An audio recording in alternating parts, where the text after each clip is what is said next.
Okey, hai, Assalamualaikum warahmatullahi wabarakatuh. Kita akan sambung lagi pembelajaran ke-17 yang mana tajuknya adalah zakat pencuci diri.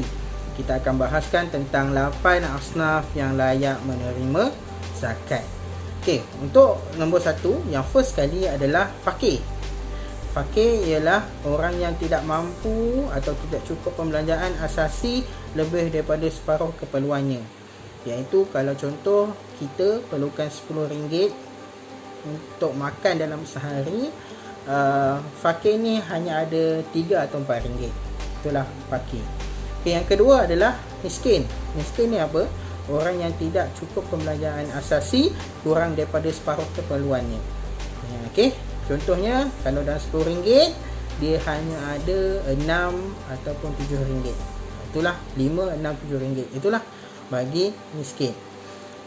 Okey, yang ketiga, amil. Amil ni siapa? Orang yang mana dia mengambil ataupun mengumpulkan duit zakat dan dia akan mengagihkan kepada penerima-penerima yang layak. Kerja ni berat, dia kena tahu siapa yang layak untuk dapat zakat. Itu yang ketiga. Yang keempat, mu'alaf. Mu'alaf ni siapa? Orang yang baru masuk Islam. Okey, sebab apa? Untuk mengembirakan dia. Sebab apa?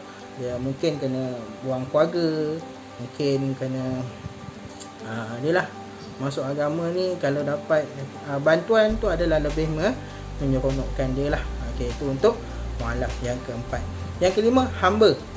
Okey, golongan hamba yang ingin memerdekakan diri mereka, iaitu hamba. Sekarang dah tak adalah, itu bagi hamba. Yang keenam, orang yang berhutang. Orang berhutang yang mana dibebani hutang untuk menyara diri, keluarga dan tidak mampu untuk membayarnya. Sebelum tu dia kena dinasihati dululah, baru dibantulah. Inilah Islam, sentiasa membantu walaupun dalam kesusahan. Okey. Okey, yang tu yang keenam. Yang ketujuh, Ibnus Sabil. Ibnus Sabil tu apa? Orang yang bermusafir dengan tujuan yang diharuskan syarak dan terputus pembelanjaan. Itu orang yang musafir lah. Kalau sekarang ni mungkin tak ada, mungkin ada juga, tapi tak banyak lah.